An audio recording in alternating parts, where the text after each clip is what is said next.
Hello. Welcome to another FanTeam Golf DFS show. I'm joined today by Ben and Tom. How are we doing, gentlemen? Very well, thanks. Yeah, all good, thank you. Good.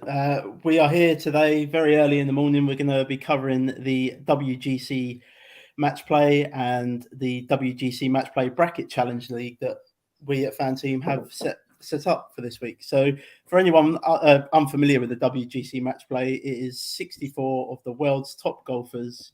They are split into 16 groups of 4 and play in a round robin format over 3 days. 16 players then progress to straight up match play knockout, with a champion being crowned after 7 grueling rounds. Tom, did you want to explain the contest league that we've got set up this week for this? Yeah, sure. So obviously with FanTeam Golf being a super new product, we don't have WGC Matchplay scoring created as yet on FanTeam. So for our DFS contest, we'll be focusing on the Corrales, which is the alternate event this week. However, we wanted to do something for the match play because obviously it is a really fun tournament and it's where all the best players in the world are this week. So what we've done is on the PGA Tour website, we've set up a bracket challenge. Anyone who has done like a March Madness bracket, for example, before in college basketball will understand it. You basically go in there, pick who you think will win each group, and then pick who you then think will win each knockout round until you eventually pick your winner.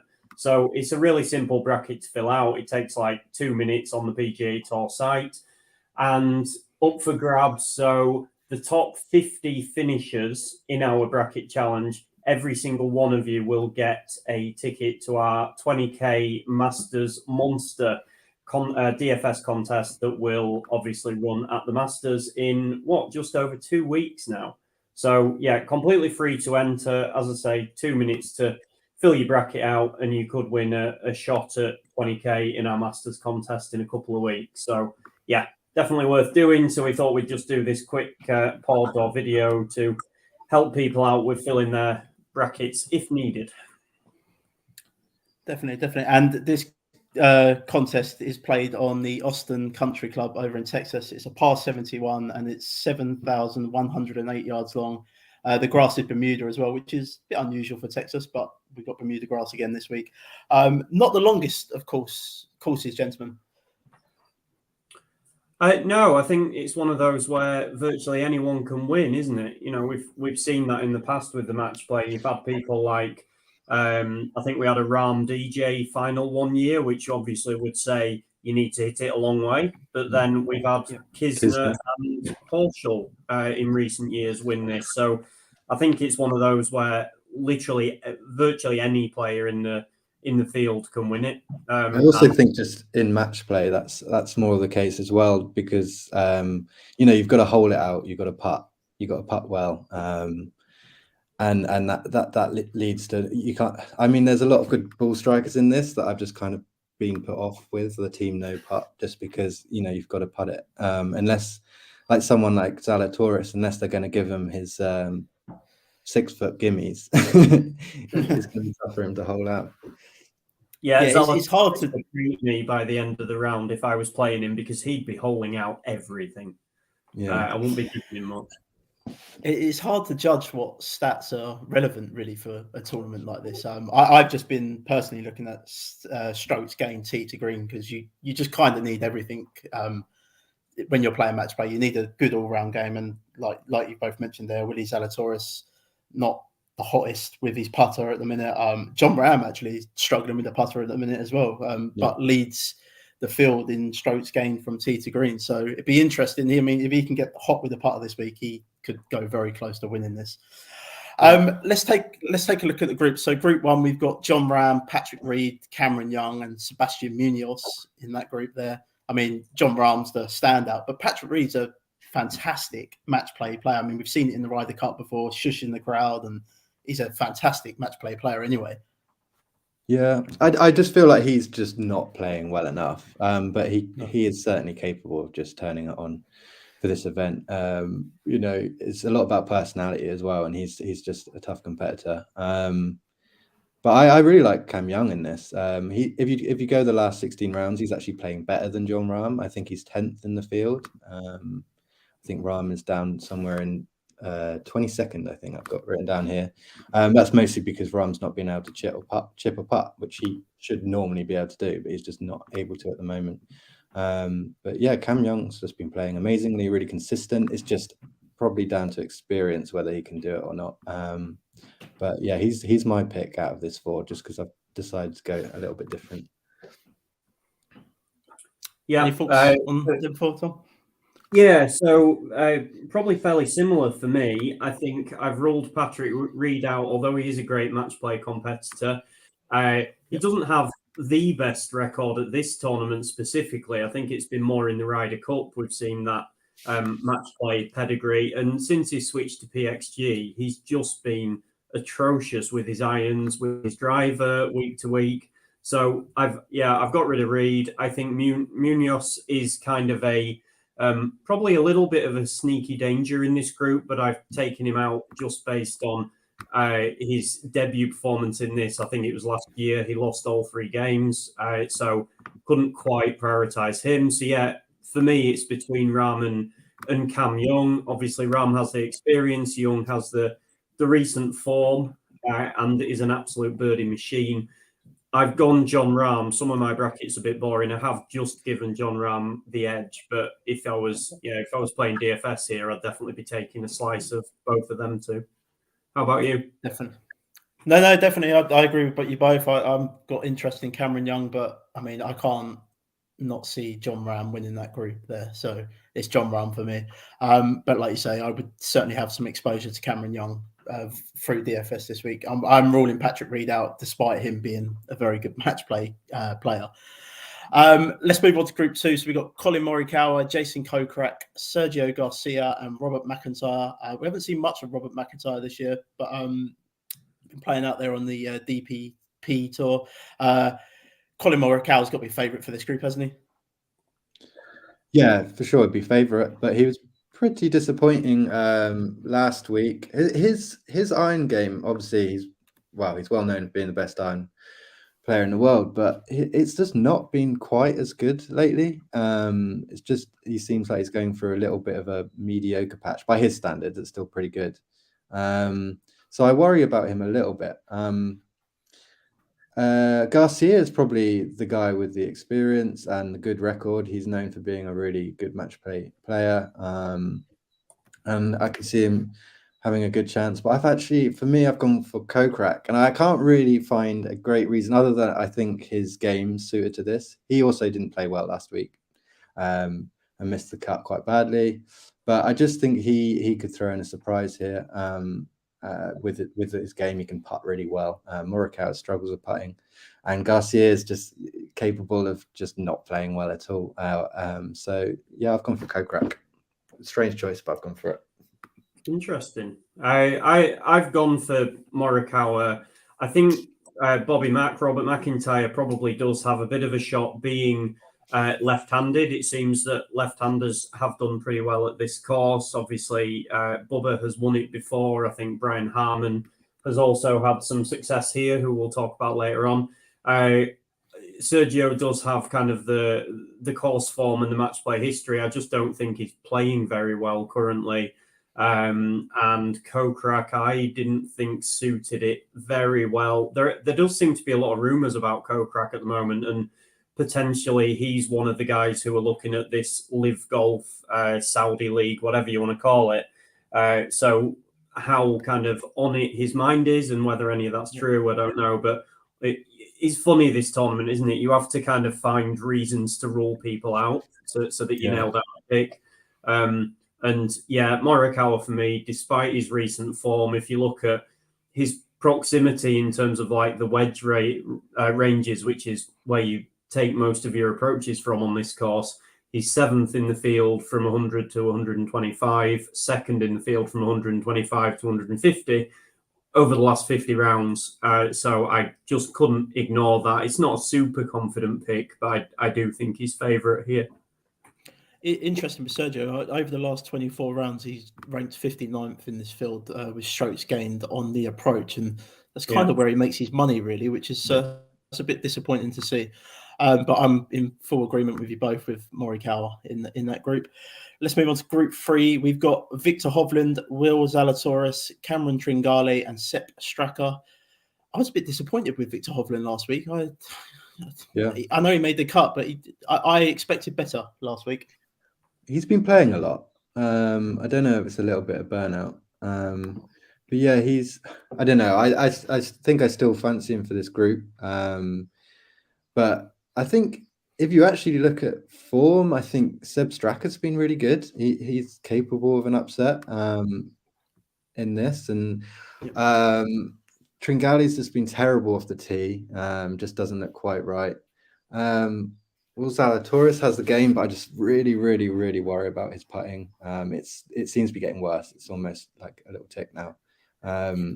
When it's from short, he's good. He can hold out from 30 feet, no problem. But when it's around 6 feet or below, it's just horrible to watch. So I mean, I'm going to have to go with Hovland. I think he's just so good. But if I was going to get tempted by an outsider, I think Sepp Straka. You could do worse than Sepp Straka. I agree. He's last 24 rounds, he ranks second in this field at strokes gained putting, and we've mentioned how key putting can be in match play. So he's firmly on my radar this week. Sepp Straka is a bit of a wild card pick.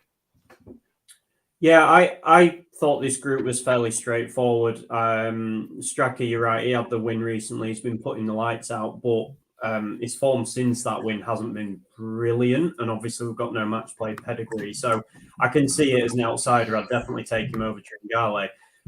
For me, Hovland V Salatorius is probably the most exciting of the first round matches. Obviously, two young up and comers already sort of making their way towards the top 10, top 5 in the world. So I think that's a really exciting match. I do give, as you guys do, I give the edge to Hovland. I do think Zalatoris' strength in his irons is negated at this course a little bit. I think he's so good with the longer irons, whereas if you look at his performance with the wedges, it's not actually as good as you'd expect. So I'm giving the edge to Hovland. Slightly better in kind of all departments for me for what you need for this course. Agreed. Let's move on to Group 4, and we've got Patrick Cantlay, Sanjay Im, Seamus Power, and Keith Mitchell. This is a tasty group. This I love watching Patrick Cantlay play, but he hasn't really been lighting it up in the last couple of events. Yeah, I guess it depends on what Patrick Cantlay we got. I mean, he was so good in the Ryder Cup. I think he was actually pretty good here last year, but didn't make it out of the group. I think he was second in shots strokes gained, which kind of shows you the kind of strangeness of match play. It depends on who you play against and how well your opponent plays. But I think that's right. He was actually played very well last year. But his approach plays has not been very good for the last month or so. But he's just such a tough competitor. I would hate to play against Patrick Cantlay. You get no emotion whatsoever. He's good at everything. This is a tough group. They're good players. Im's not been playing as well lately. Same with Seamus Power. They've both been a little bit off. Keith Mitchell's been playing really, really well. And he's solid all-round game. And yeah, his off the tees has been fantastic. He's just seemed to have found something that's kind of almost Seamus Power like was last year. He's just seemed to have found a way to get top 20s over and over again. So I'm going with Cantlay, but Mitchell's a good choice. Yeah, I'm very similar. I've gone with Cantlay. He's got a good record here in only a couple of starts, but he's won 5 and he lost 3. If you look at the stats, like strokes gained off the tee, approach, short game, history on Pete Dye courses, birdie or better, he's probably one of the best in the field. I don't really like watching him because he's so slow and so kind of methodical and emotionless, but that's just me. I like a bit more fire in my golfers. But I do think he's a strong favourite in this group. As Ben said, I think Seamus Power and Sanjay Im are both off form at the minute. And I do think Keith Mitchell is a lively outsider, obviously been playing very well this year and is notoriously better on Bermuda with the short stick than every other surface. So if I think that Mitchell Cantlay match is probably the key to this group, unless Power or him find some random form. Yep, agreed. Group 5 sees, Scotty Scheffler go up against Team Europe by the looks of it. So Scotty Scheffler, Matthew Fitzpatrick, Tommy Fleetwood, and Mr. Ryder Cup himself, Ian Poulter. Yeah, I mean, on paper, you look at it, Scotty Scheffler, the form that he's been in. I know he missed a cut at the Players' Championship, but he was on the wrong end of the draw there. He got caught up in that hurricane winds on 17 and all of that. So he was on the wrong end of the draw, but he's just been playing lights out and probably the informed golfer in the world at the minute. Yeah. This is a really tough group. Any one of these could get through and I wouldn't be surprised. Scheffler and Fitzpatrick are both in great form. Fitzpatrick as well. I mean, he's got, I think it's 6 top 12s out of his last 7 tournaments, and the one he didn't, he was on the wrong side of the draw at the Players. So he's just been fantastic. And then Poulter is just a notoriously good match play player. And Fleetwood's found something. He was really good last week.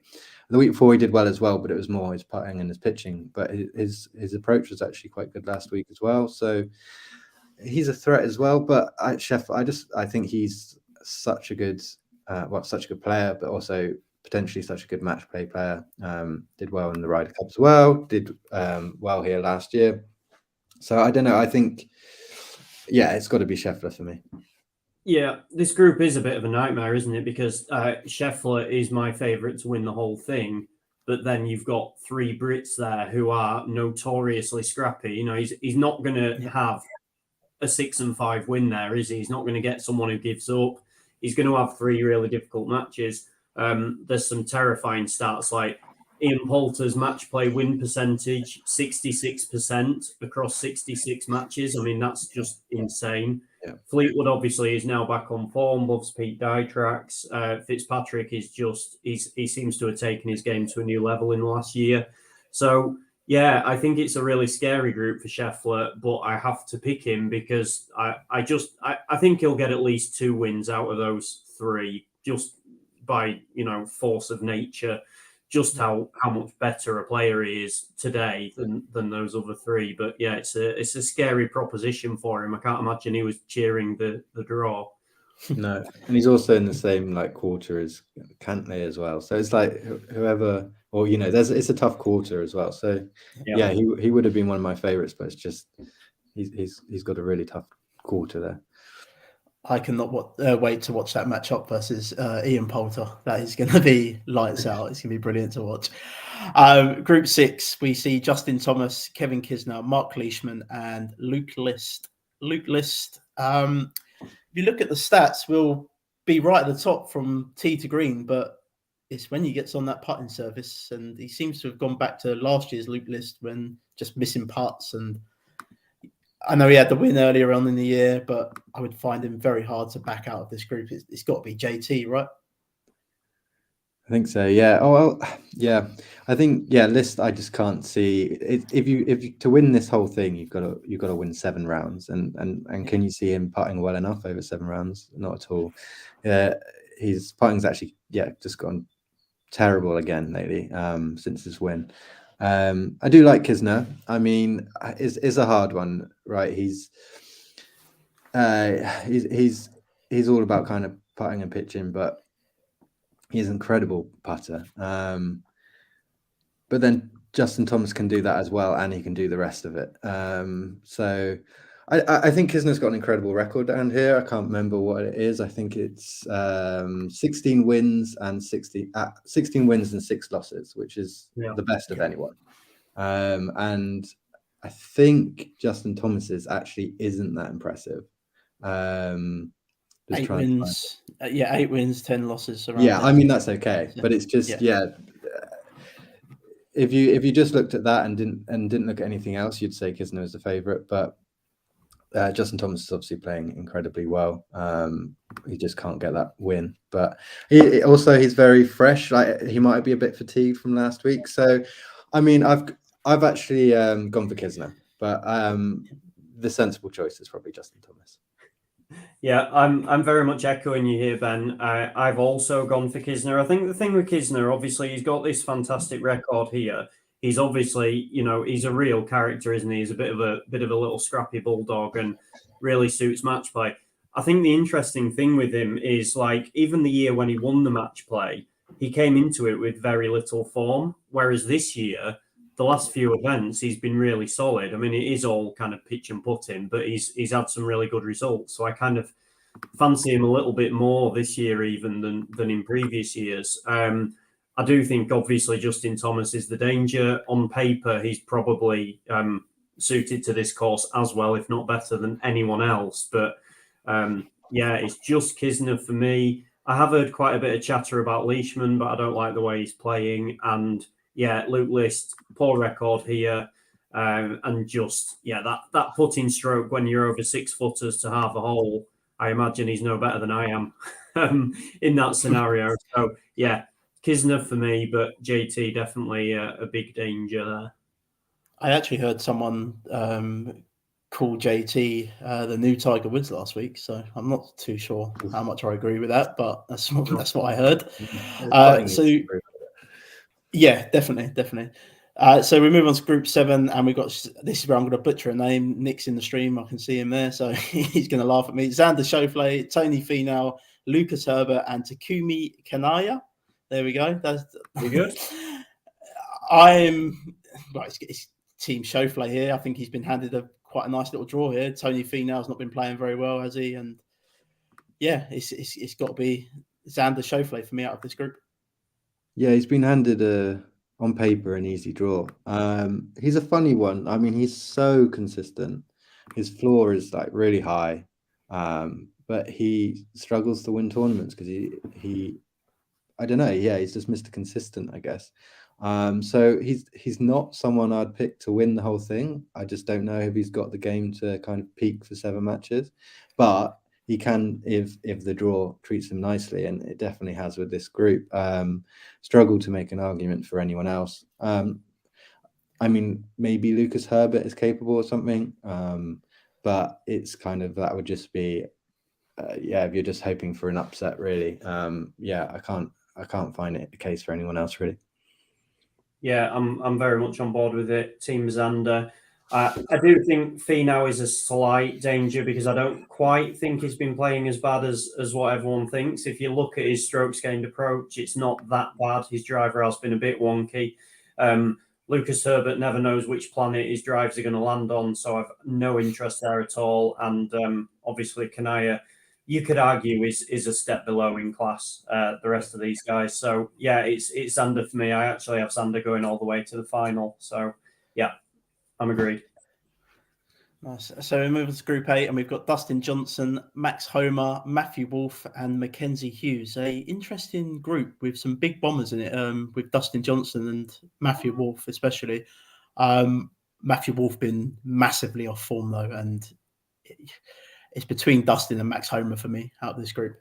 I just think, like we've mentioned with Kanaya, Mackenzie Hughes is just a step below both of them two at the minute, but I could see him getting a win out of this group, definitely. But yeah, it's DJ or Max Homa for me. Yeah, Mackenzie Hughes got out of his group last year, I think, and he kind of strikes me as a decent match play player, but he's not been great recently. He's done it in the odd event and then disappointed in the next. Dustin Johnson was disappointing last week. I had him as like a big favorite, and he just didn't do it. He was okay, just very average. I would say Max Homa's probably been playing the best of anyone out of this group. I think he's around the top 10 strokes gained total in the last 16 rounds. Has an all-round game. And a decent record, I think, as well. So I'm slightly giving the edge to Max Homa. Wolff is just, I mean, the ultimate wild card. But has just been not playing well at all. But he's capable of winning holes, against anyone. But probably losing too many. But yeah, for me, I'm going for Max Homa. Yeah. So Wolf, I just crossed out straight away. Obviously, terrible form. He's very capable. He's a birdie machine when he's on. I mean, he makes more birdies than anyone. But yeah, not for me. Obviously, terrible form, and he had a break. With mental health issues last year. I do worry. How much is this horrendous form a symptom of that or taking its toll on him? Obviously, we can't say, but. And golf's a mental game, right? Exactly, yeah, especially match play. So yeah, I'd be very nervous about taking him. I do have Dustin going through, but I agree with Ben on Homer. I think he's playing really well. He did win 2 and lose 1 in his debut last year. He's pretty well suited to this, so I do think Homer's a danger. I also do think Mac Hughes has a chance just because of he's like a less good version of Jordan Spieth, right? He's number 1 in strokes gained short game for the last 50 rounds. And he's normally terrible with his approaches, but if you drill it down to like wedge range, he's not actually that bad. He's kind of middle of the field. So if he's getting to within wedge range, hitting his wedges well, and then he never misses a putt, he is a danger. So yeah, bit of an open group for me, but I do give the edge to DJ, obviously. Group 9 features the returning Bryson DeChambeau from injury, Taylor Gooch, Lee Westwood, and Richard Bland. I mean, we're all team Richard Bland here, aren't we? Yeah, I love Richard Bland, and I'm so happy he's made this tournament. I listened to a podcast a couple of months ago, and he was like really trying to get into this thing, try and get into the top 60, and amazingly he has. Actually been in really good form on the DP World Tour, but he is obviously a big outsider. Yeah, I mean, it's a bit of a poor group, really. I think just trying to see here who I've gone for. I'm going to go with Gooch out of this group, personally. Yeah. Sorry, I just found it. Yeah, I've gone for Gooch just because he, for me, has the least question marks about him, I guess. DeChambeau is just. I wouldn't be surprised if he didn't make it through the tournament. It's his first tournament back in a couple of months. I think probably quite a bad wrist injury just by the way he plays. He's going to struggle with that now, I think, throughout his career, if I had to guess. And Gooch is just a good player. He's been a little bit up and down in form, but I think you just kind of have to give it to him almost by default here. Westwood's a good match play player, but he's not really shown that much form lately. So I'll give it to Gooch. Yeah, this one was fairly simple for me. I don't overly like Gooch, like I have him going out in the second round, but I think he should really win this group. Bland and Westwood, he can just blow away, and I think I do agree with Ben. I think Bryson potentially won't make it through the tournament, even if he does progress. I think it just seems a daft place to come back. If you're coming back from a long-term injury and you're coming back to a tournament where you've got to play 7 rounds in 5 days to win it, he's not got a good record here anyway. 1-2, lost 4 so far from 9 matches. So yeah, I just don't see any appeal in this group. So therefore, I've taken Gooch by default. Yeah, pretty much. Yeah, I agree. I have major issues with Bryson DeChambeau and that swing. Anyway, I've been saying it for about a year now that he won't last long in golf with the way he hits the ball. But it's great fun to watch. But yeah, he will not last long in golf with that swing. Group 10, we see Louis Oosthuizen, Paul Casey, Corey Connors, and Alex Noren. This is a nice mixed bag here, and any one of these guys could go for out of this group. Yeah, it's probably the group of death, isn't it, really?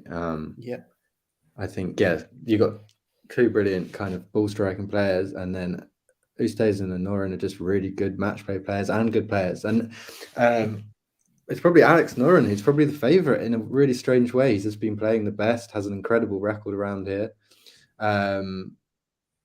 Oosthuizen's been good in patches lately, but he's kind of been a bit unusual in that I'm quite used to him being like very, you know what to expect from him, but he's actually been very up and down and not as consistent. But Casey obviously played really well the other week and then had a week off, so that's probably good for him. I just worry a little bit about his putting. So for me, I've gone for Alex Noren. Interesting. I messaged you guys earlier. I do think this is very much the group of death. Not necessarily in terms of like high caliber players who could win the tournament. I think they're all, you know, just above middling, but they're all very, very similar, which is kind of the challenge here. Excuse me. I therefore kind of tried to narrow it down and just rule people out. So I think Corey Connors could just get a little bit outgunned, and he did lose all 3 matches in the middle of real sort of purple patch form last year. So that's a very tenuous reason to rule him out.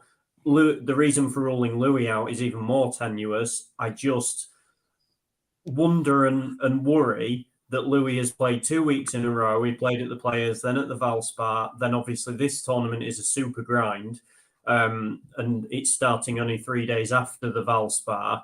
And then obviously his focus is going to be on the Masters. So it's just a scary amount of golf for someone who likes to withdraw a lot. I mean, I'm sure he knows his body and what he's capable of. But yeah, for me, that was my slightly rubbish reason to rule him out. I do think Casey is probably the standout here. There's some things I really like. He's great on peak die courses, great with the wedges, great with approach, and does have a really good record here. 53% win rate. And he's just got a lot of match play pedigree. He's played 76 professional match play matches, which is a lot. I would say Noren definitely second favourite. Noren's stats don't really line up, but he has a 70% win rate here. So he obviously likes the course, dangerous short game. So between Casey and Noren for me, but I could have picked any of the 4, to be honest. Agreed. Group 11. So we've got Jordan Spieth, Adam Scott, Justin Rose, and Keegan Bradley. I find it very hard to back Jordan Spieth. I mention this probably every week that he plays. I still don't think he's fixed whatever he's going through with his swing. So I'm going to have Justin Rose out of this group. Interesting. Yeah, I don't know. I didn't really consider him, but not for any great reason. Obviously, loads of experience. I mean, I almost think the sensible choice would be Scott. I mean, he's been playing quite well. So is Keegan Bradley, but almost with no logic, I've gone for Jordan Spieth. I just think he's capable of winning holes. You know, it doesn't matter so much if he has like a terrible hole. He won't get as punished as badly. I just think if he's going to do well anyway, I can't see him winning a normal event at the moment. He's just got too many kind of problems with his game. But if he's going to do well anywhere, I think it might be in a match play event. He's a good competitor and a good match play player. So I've gone for Jordan Spieth. Yeah, so I'm kind of between the two of you. Keegan Bradley just ruled out straight away on his match play record. 17 matches played as a professional, 6% win rate, which is what, either 1 or 2 wins out of 17. I mean, he in theory should line up for the course, but he's clearly not a match play guy. Justin Rose's strokes gained approach over the last few events are scary. I do think he's dangerous, but I ruled out Rose on that basis. For me, it's between Spieth and Scott. I don't like this group because, as Jack says, Spieth's swing stuff is a bit worrying. I'm not sure he's quite there. And therefore, I gave the edge to Adam Scott. So I've taken Scott. The only worry I have about Scott is that he's only played this tournament once in quite a lot of years. And I don't know how much of that is not qualifying and how much is just choosing not to play. I suspect it's more choosing not to play, which is a bit worrying. But stats-wise, he lines up really well for this course. So yeah, I've got Adam Scott going through, but it's not a confident selection. Yeah, it's quite an open one between the top 3, really, I think. I just prefer Justin Rose in match play. I think he's been there, seen it, done it. I know Keegan Bradley has also made Ryder Cup teams and played match play before, but I don't trust Keegan Bradley when he gets on the green. Can't get there. So Group 12, we've got reigning champion Billy Horschel, Thomas Peters, Tom Hoagie, and Min Woo Lee. The top three there, Horshaw, Peters, and Hoagie, all in relatively good form. Peters seems to have found some game after kicking his bag the other week and nearly breaking his metatarsal. Yeah, it's an interesting group. I guess quite open in a way. I mean, I used to be someone I just couldn't get on board with Billy Horshaw, but of late, I think he's just been playing really, really well all round. Like his actual off the tee and approach has been really solid, and he's one of the informed players. And obviously, he won it last year, so he likes it around here for sure. The others, I struggle to get there. I really like Hoagie, but again, it's team no putt. I just struggle to see how he could kind of win enough games. Peters is interesting. I think he's capable of being really streaky, and does have the game for it, and could see him going far. But I don't know if it's just me, but when I've watched him lately, I haven't been that impressed. I know he had amazing results on the DB World Tour, but I didn't watch them. And then whenever I watch him, he doesn't do well or lets me down. So, and then Min Woo Lee, I don't know. He could be a wild card. I mean, he could go streaky, but he's probably a lower tier player. I've gone for Billy Horshaw. Yeah, similar here. I'll keep this short. Peters is an interesting one. He's like he's the darling, fancy darling, isn't he? Every time he pops up in a field, everyone gets excited to play him. But as Ben says, the results don't really back up that. His strokes gained approach is awful recently as well. So I got away from Peters. Min Woo Lee, I don't think has kind of proven anything in America yet. This probably isn't the place to do it. I do really like Hoagie. So good with the wedges, and all his stats are pretty good. But then Billy Horschel is probably one of my favourites for the tournament, just because he's playing so well at the moment. Obviously, won this last year as well. I do think Horschel could just overpower Hoagie, and I think it is between those two. Worth noting that no one has ever defended this title. Just putting that out there at the minute. Yeah, I think it's just so random. It would be very hard to do. You do need luck as well. I mean, last year I think it was only one of the top seeds made it through to the next round, which is pretty crazy. If you think 4 just by average would be normal, and I think previously I think maybe the last 3 times it was 5 out of 16. So again, it shows you how random it can be. Definitely. Yep. It's weird with Horschel's record here as well. It says won 8, lost 4, but 7 of those wins were last year. So if you take out last year, suddenly he's got a Keegan Bradley record. So yeah, it's a difficult one to work out, which is why I do like a little bit of Hoagie, but I would go Horschel overall just. Group 13, we've got Tyrrell Hatton, Daniel Berger, Si Woo Kim, and Seabez Christian Peshazer. There you go. I'm butchering names. Seabez. We're going to call him Seabez. Tyrrell Hatton stand out for me here. Seems to have found a little bit of form and a very good match play player. Yeah, I mean, I think if you were not paying attention to match play records, Berger, it'd be very close between Berger and Hatton. I was quite surprised that Berger was the 2nd seed and Hatton was the 1st seed. I obviously haven't been paying attention to the rankings. And then I looked at a bit of form, and both are well up there. They're both playing really well. But then I looked at Berger's record here, and I think he's something like 1-1, lost 6. Or it's 1-3, lost 9. Everyone's record here is actually quite bad in this group. Hatton's is 1-5, lost 7. Bez is 1-0, lost 3.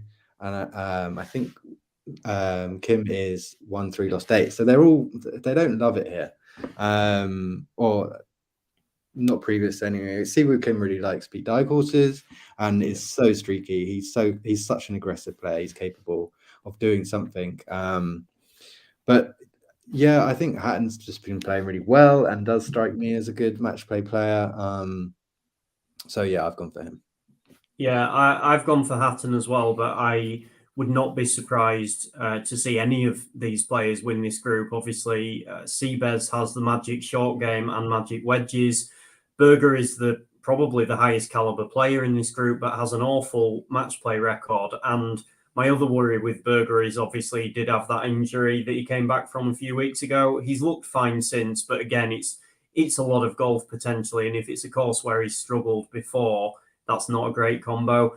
Siwoo Kim, as Ben said, great on Pete Dye courses, pretty good with his wedges. So also a danger. You know, when Siwoo's on, he's really on, isn't he? So I could definitely. I don't think Siwoo would lose all 3 matches, but I wouldn't back him to win all 3 either. So yeah, Hatton probably just stands out, but nothing would surprise me in this group. Probably what tilts it in Hatton's favour is just his putting stats over the last few weeks have been insane. And if he can keep that going, then it really gives him a step above the other 3, I think. He's also very fun to watch, Tyrrell Hatton, especially when he loses his temper. So make sure you look out for that this week. Group 14, we've got Joaquin Niemann, Kevin Na, Russell Henley, and Maverick McNeely. This is a tasty group as well. Most of these golfers here are in form at the minute, especially Henley. But I think you have to give Niemann the nod as the favourite here. Yeah, it's a really open group, and I kind of struggled to pick a favourite for this one. But yeah, if you go last 16 rounds, Niemann's actually the 2nd best player in the field, obviously helped by his win. But yeah, he's playing well, and you would think has the game for this. But I think it's open. Henley's short game is just like amazing. Ball striking is just amazing. McNeely's he was a late kind of entrant into this. He might be quite motivated, and I think has a game that is capable of being good at match play. You know, good all round game. And yeah, and Kevin, I mean, he's not been playing recently. I think he's just had a kid, and I don't know too much about his form going into this, but is perfectly capable of doing something. But just by, I think he's the best player and has a potentially amazing game. I've gone for Niemann. Okay. Yeah, I've ruled out Kevin Na just based on the fact he hasn't been playing, and when he was playing, he was really struggling with the driver, which I think is a problem for someone as short hitting as Kevin Na on a course like this. So yeah, I've ruled out Na.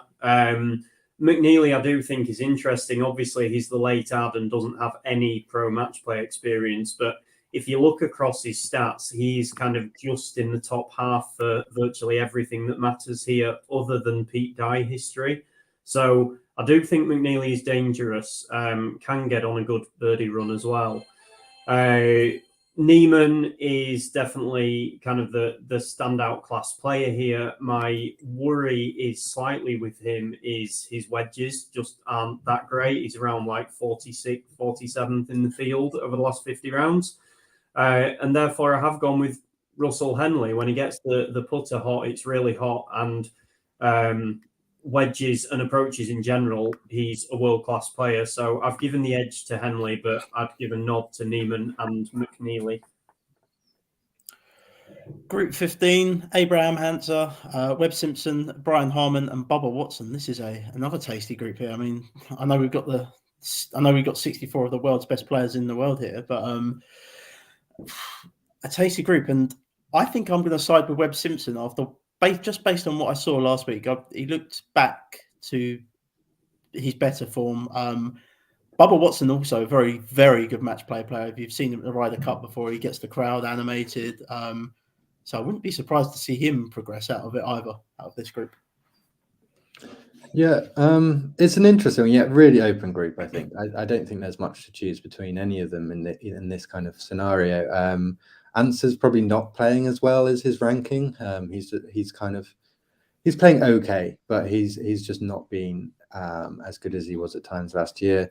Webb Simpson is a really class player, but is coming back from quite a bad injury, but has looked fine. So there's potential there for him just to be the best player out of these 4. But I think I worry about injuries. I'm a bit too cautious. I would prefer to probably err on the side of caution and just not go for him because it's going to be a long tournament. Harmon's the one I'm really looking at. I mean, he was great last week. His all-round game has been great. Like he's known for his short game and putting, but his actual off the tee and approach has been good lately. And he's a good match play player. Has a good history here. So I'm going for Harmon. Yeah, I am as well, actually. Just talking about Webb Simpson, obviously coming back from the injury, I ruled him out on that basis. He did look good at the Valspar, but what worried me was he went 67, 67, 76 on what was playing a really easy course, and that 76 scared me a little bit. And yeah, as Ben says, it's 7 rounds. It's probably a bit too much. For me, he has a bad record here as well, 1-2, lost 7. Hansa obviously is kind of, in theory, the class act in this group. Not been playing the best. Bubba, he's won here, right? So he's always a danger. He's got a good match play record. If you just looked at the stats, you wouldn't understand why, because he's really not suited to this course. But yeah, he's won here. He's left-handed as well, which apparently is a bit of an advantage here. So Hansa and Bubba, I think, are definitely live. But yeah, I'd give the edge to Brian Harmon. Got out of his group last year, is a bit of a scrappy competitor, plays really well on Pete Dye, and is left-handed, which is a bonus. So yeah, I've got Harmon coming out of this group. And last but not least, Group 16. So we've got Brooks Koepka, Shane Lowry, Harold Varner III, and Eric Van Rooyen. Another interesting group. A little bit worried with Lowry. He seems to have been playing quite a lot. I'm just worried that he's got a little bit of burnout coming. Koepka seems to have got back to a bit of form that we've seen. And to be fair, he does get himself up for these bigger tournaments like this, doesn't he? Yeah, I've got Koepka. I've circled Koepka. It's always a risk with him. I mean, you don't know what you're going to get, but he played really, really well in the final round on Sunday. And I think he's motivated. His problem last year seemed to be motivation, largely outside of the majors. But he's talked about his world ranking and that he hates how low it is at the moment, and he thinks he's a better player than that. So, and he's a good match play player. He's probably alongside with Cantlay, probably the least I'd like to play against. He's just a bit of a bastard, really. I think he's just strikes me as a very good match play player. Lowry, though, is probably playing one of the best of anyone in this field, but he has been playing a lot. So it's a tough choice between those two. I haven't really considered Varner or Van Rooyen. In match play, anything can happen, but I do think it's between Koepka and Lowry. Good competitors, and I've gone for Koepka. Yeah, I do think Van Rooyen is live. He is really good with wedges, really good on approach. He's obviously a hugely inconsistent player, so who knows? But I think he is probably more live than HV3 is here. I do agree that generally it probably is between Koepka and Lowry. I've gone with Lowry just pretty much purely on form and course fit. He doesn't have a great record here, but he's playing so well, and in theory, this course should suit his game. So, yeah, I do think just Lowry over Koepka, but I could have gone either way. And that is it, gentlemen. Just remember, everyone, that the 16 group winners will progress into straight up match play knockout, and then the champion will be crowned after that. Gentlemen, who you got winning the whole lot? I've got Cantlay. I just think he's so solid. And yeah, if he's playing well, I think that's the thing. If he might just not play well, not get out of his group. But if he's playing well, gets out of his group, I can see him just going on and winning the whole thing. He does have to get past Scheffler though, and I have that as a last 8, and I think that's tough. That's close. Yeah, I had Scheffler and Cantlay in the last 8 as well. I've given it to Scheffler probably just because I like him more than Cantlay. So I've got Scheffler and Rahm in the semis on one side with Scheffler going through, Xander and Hovland in the other half with Xander going through. So it'd be a Scheffler-Xander final, which I think would be an interesting match. And I've given the edge to Scotty Scheffler. I think Xander is probably safer to get to that final 4, final 2, just because of his draw. But I do think if you take the draw out of it, Scheffler is my favourite for this. I am going to back Mr. Brooks Koepka. I just think he gets up for tournaments like this. And yeah, I know it's a bit left field, but I think he gets up for tournaments like this. And I will certainly be having a little bet on that. And I reckon you'll get quite good odds on that. Tom, what else has FanTeam Golf got coming up over the rest of this week and the next couple of weeks? Yeah, so we've got the match play bracket challenge, obviously locks. I think it's 10 a.m. GMT tomorrow. It might be 11 a.m. So you've got kind of 24 hours or so from right now to get your free brackets in. We've got DFS for the Corrales Punta Cana, which is the alternate event this week in the Dominican Republic. So we've got our normal mini main event. We've got a main event satellite with 60 tickets up for grabs for the Masters Monster. We've then got round 2, 3, 4 at the Corrales DFS. We'll have both the normal straight tournament, which feeds into the profit leaderboard, where there's another 50 Masters tickets up for grabs. And then we've also got small satellites for that as well. So yeah, there's a lot of DFS for the Corrales this week. And then obviously we've got the season long rumbling along. Seen a lot of discussion this morning about the fact that the Corrales is included. I think you've got a few options there if you're in the season long and you're struggling for Corrales players.